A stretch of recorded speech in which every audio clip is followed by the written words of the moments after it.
How's it going? Here's my video on 1986 songs I liked then that I still like now.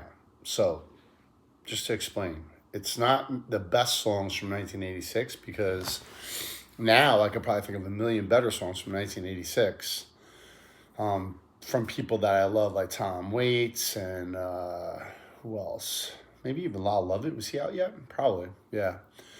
But this is stuff at the time that I was aware of that I still like today. So I'm doing this video from the beautiful town of Jersey City Heights. And I'm on Hutton Street and I'm in my actual old bedroom. Now, truthfully, this was my parents' bedroom first, and I was next door in the bedroom over there. And then around 1989, we switched bedrooms because they didn't want to hear the noise from the street. And they put me out here, so it was louder for I would hear it. But yeah, it's my favorite place in the world. I'm renting it out, so I have to do a lot of work here, but I'm not doing the work yet, but I will in a week or two. Why am I here? My daughter's doing batting cages for her school, and I dropped her off, and I have about an hour before I pick her up, but yeah. All right, so 1986. First off, 1986 is my favorite year ever. It was the peak probably of how I looked. I was 16, 15 at the time. I know that's a sad thing to say, but I was in great shape. Everything was fresh and new. I can remember what it felt like walking around in the summer. It was such a great feeling of like, freedom. I don't know, freedom and happiness and all that. I was a sophomore in high school going into junior year. And yeah, absolutely amazing. But anyway, song number 15. Now this was hard actually. Before I even say song number 15, I had a list of songs from 1986 that made me happy. That it was really hard to like get through. I had to cut so many songs. When I made my list, it was like there was 30 songs. So I'm just trying to tell you some songs here that I cut, I love. Like I Can't Wait by New Shoes, I think it was. That was a great song. Don't Give Up by Peter Gabriel with Kate Bush. That's incredible. Alive and Kicking. I love Simple Minds. I love that song. Cheesy maybe, but Burning Heart from Rocky 4.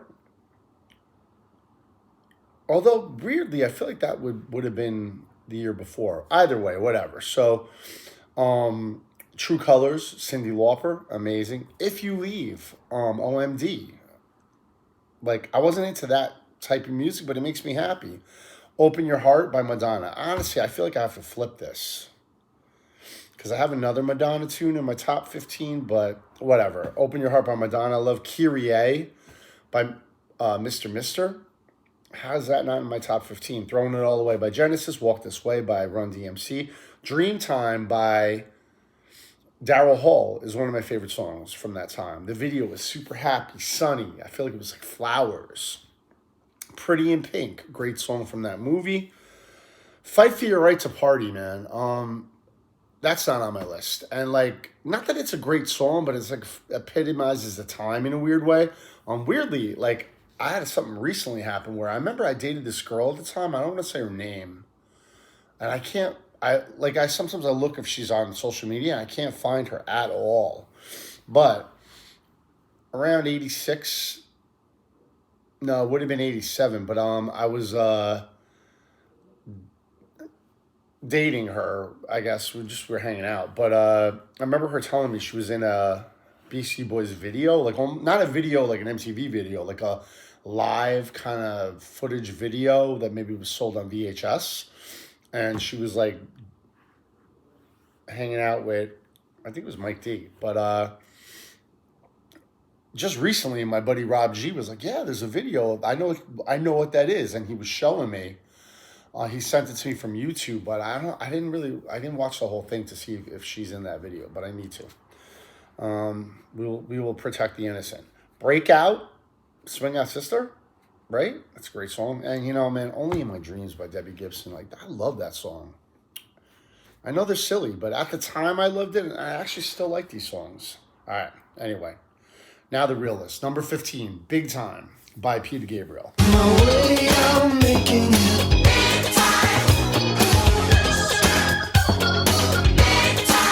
I got to make it show, yeah. At the time, I mean, they had already come out with Sledgehammer. I think this was the second song with the video that came out. And man, I love this song. It had that weird, like, bass sound to it. I looked it up. I actually didn't notice at the time, but supposedly, like, the drummer played Tony Levin's bass with his drumsticks. But yeah, incredible. Number 14, I'm going to go with A Love Bizarre by Sheila E.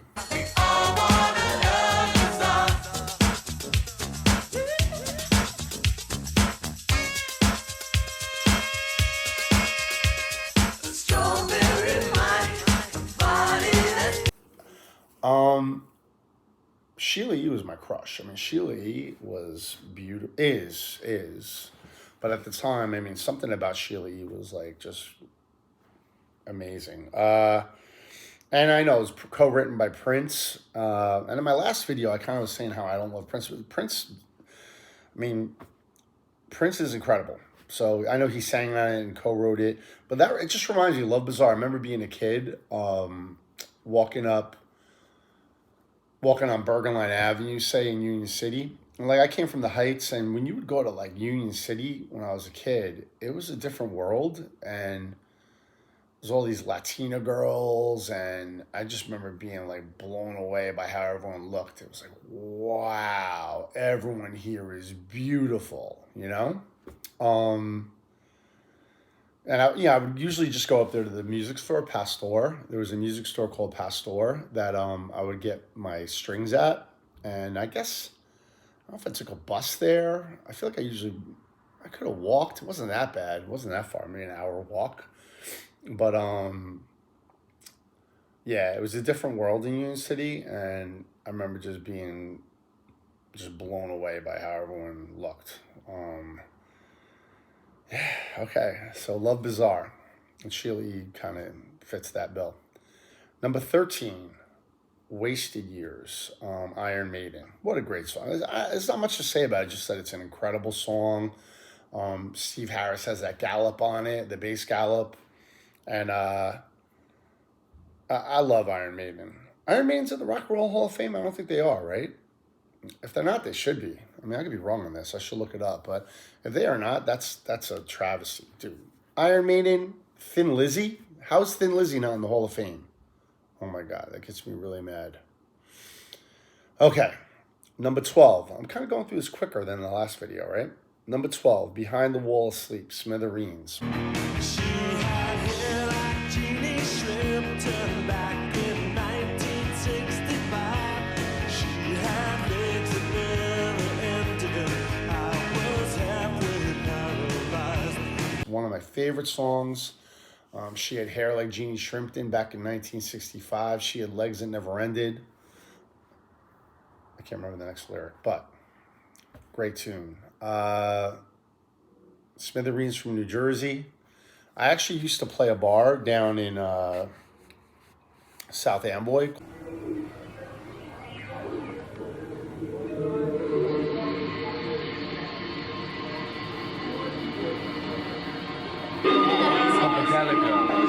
girl must be a witch. She got your mind, body, and soul.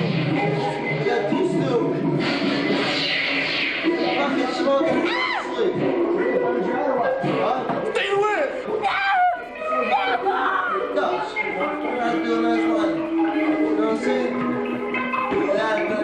Called Broadway Central Cafe. And I'm pretty sure that the artist who owned the bar, Wayne Turbeck, I think his name, Turbeck, was the guy who actually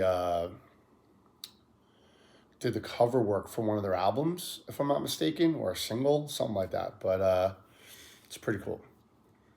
Number 11, Yankee Rose, David Lee Roth, man. Are you ready for the new sensation? Well, here's a shot heard round the world. All you bathroom boys salute when a flag unfolds.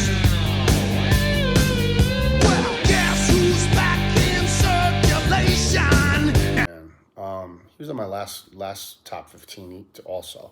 So this is his first single from the Eat 'Em and Smile album. And for me as a 15-year-old kid, this comes out and it just blew me away. I mean, Steve Vai, Billy Sheehan, Greg Bissonette, he had monster players and he let them play on that CD, on that record, I should say. On that record, he let them play. I mean, you got Billy Sheehan and Steve Vai doing all the tapping stuff together. And the whole CD is like great tunes and incredible playing. When I saw this tour, I just started playing bass probably for a year or maybe about a year. And I went to see this tour twice. I forget who I went to see it with. I actually don't remember. One might have been with friends from Regis in Manhattan. And maybe one was here with friends from here. I actually don't remember who I went with. But it was I don't say life-changing, but like it was just to see. I remember David Lee Roth, David Lee Roth, in my opinion, is I was just talking about this the other day with my friend. If you were to create a rock star back then, it'd be David Lee Roth. I mean, he just looked the part, acted the part, talked the part. If you look at old videos of him on like talk shows with David Letterman, I know he's like almost a caricature of himself, whatever you'd say, but he is that's what rock and roll should be, I think. I mean, he was just over the top. But mid-show, the both times I saw the tour, he would just leave. Who knows what he was doing? I don't know. 15, 20, no, like 20, 25 minutes, I would say. And he would leave Billy Sheehan on stage with Steve Vai. That's how I remember it. I don't know if this is true. You know how your memory gets messed up over the years? So that's how I remember it. And it would be just Steve Vai and Billy Sheehan playing unisons together, playing maybe classical things together, playing like lines together, jamming together. That just blew my mind. I'm like, oh my God, I've never seen anything like this or heard anything like this. Or really have heard anything like it since. I mean, that's how I remember it. It's been a long time. It's been 40 years. But that's what I think. It was one of the greatest things I've ever seen. All right. Number 10. I know this isn't like his old stuff, and he was a lot more, I would say, serious and earthy and real back in the 60s and 70s, but Back in the High Life by Steve Winwood. I'll be back in the high life again. All the eyes that watched me once will smile and take me in.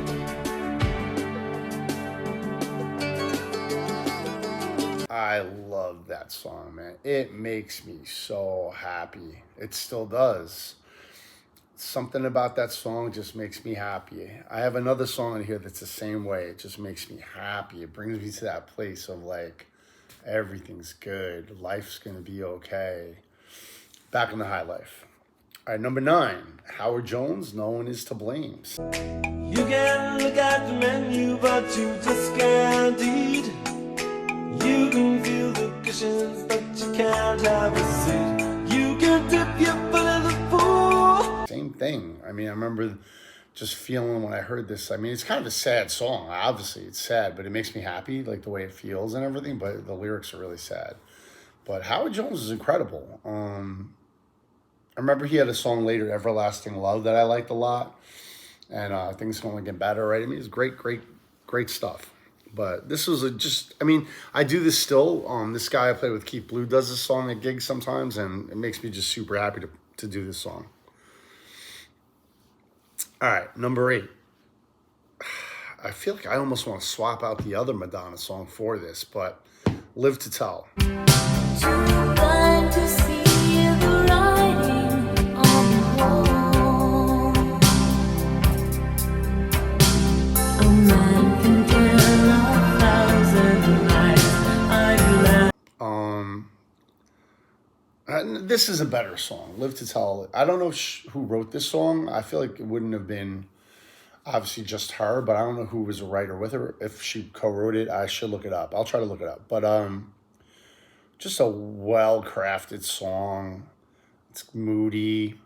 It's from that movie At Close Range, which I wanted to see at the time. And believe it or not, I don't know if this happens to any of you where you like don't, you say you're going to watch a movie, you say you're going to watch a movie and you never do. And I just watched it on I was sick a day home from work and I watched At Close Range.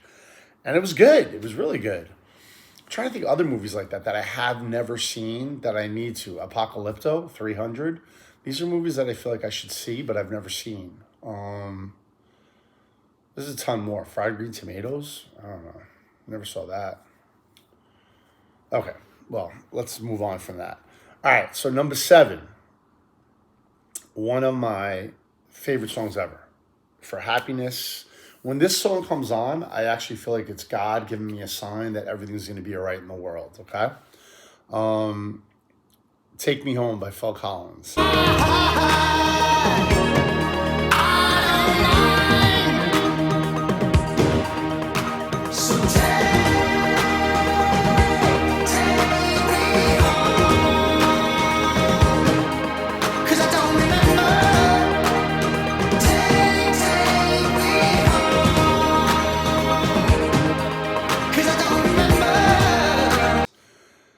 I'm probably wrong. My memory is it came out in like maybe the winter time or like late winter. And I just remember this song, the video being really bright, and he's all over different places around the world. Maybe is he in Australia and different places. And I just love this song. It makes me so happy. Weirdly, I just played I'm sure the guy who played bass on it was Lee Sklar. That was his bass player. And I'm on a CD by my buddy Doug Kistner, who I play bass on one of the tracks, and Lee Sklar, I think, played bass on some of the tracks. So there's a connection there. Pretty cool. Shameless plugging. All right. Number 6. Dreams by Van Halen, man.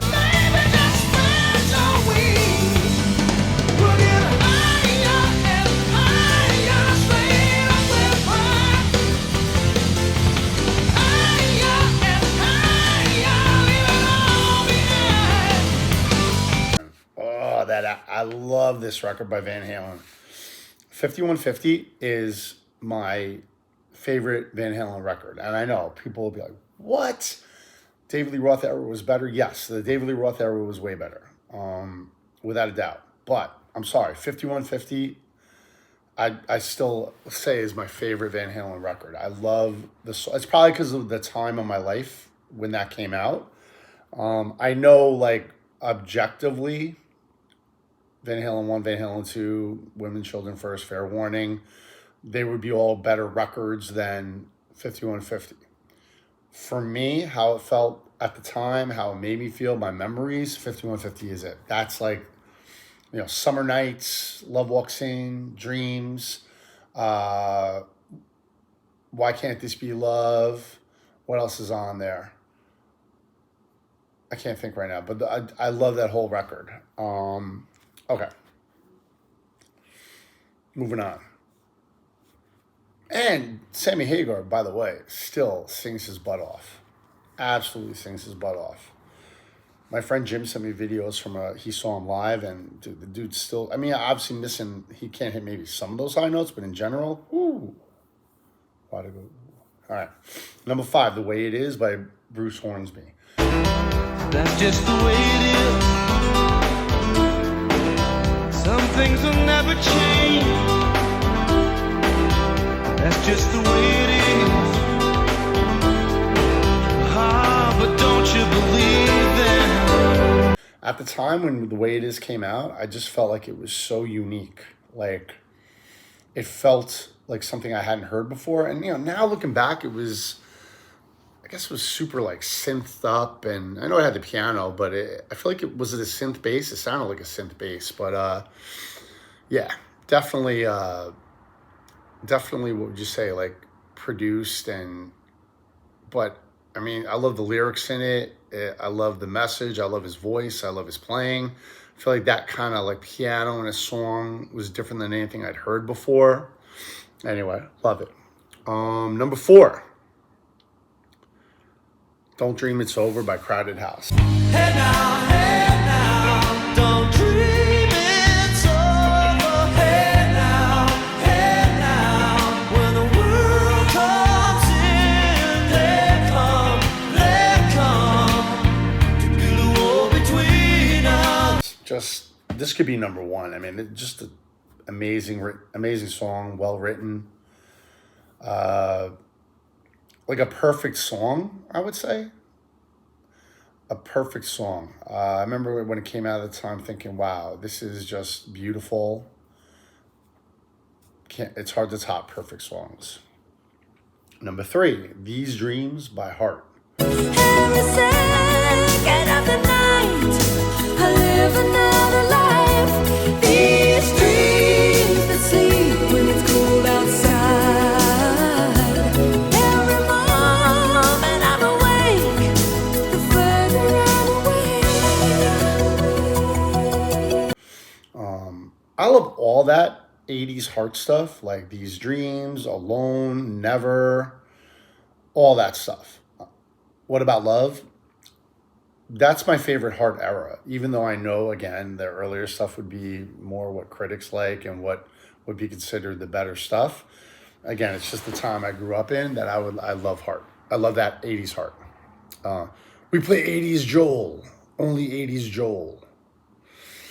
So, number 2, Manic Monday. 6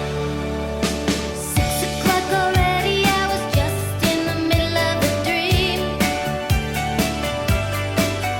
I was kissing Valentino by a crystal blue Italian stream. But Again, I got 2 Prince songs in my top 15, and none of them are actually put out by him. Manic Monday, just that piano little line that comes in all throughout is amazing. Susanna Hoffs, had a big crush on her with the side eye thing. She was just gorgeous. She still is. I mean, I follow her on Instagram or whatever she's on. She still is gorgeous. But yeah, great tune. Prince is a great writer. All right, I'm whipping through this today. I feel like this isn't going to be the best video because I didn't talk enough about just things, but it's okay. Number 1, Something About You. Love 42.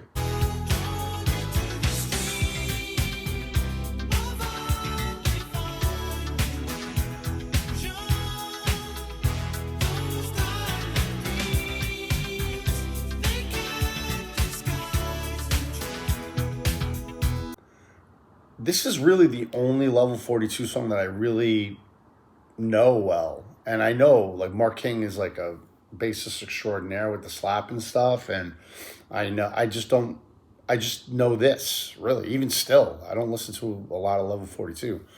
But I remember the video being a little scary. And I just think it was the bass playing is incredible on it, but not overplaying. It's just kind of simple, but like cool.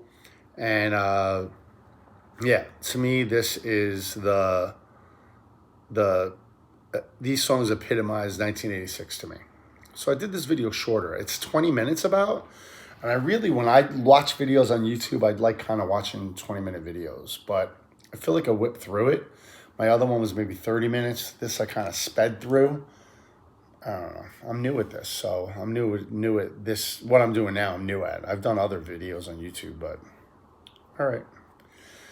1986, the best year ever. Nothing else is going to compare to it. And this was fun. I'm still going to keep looking for it. I really want. I wish I could ask someone who knew this person from the BC Boys video, because not for any weird reason. I just want to know she's okay, what happened. Like, this person just disappeared, has no footprint online that I could find, unless I'm blocked. All right, bye-bye.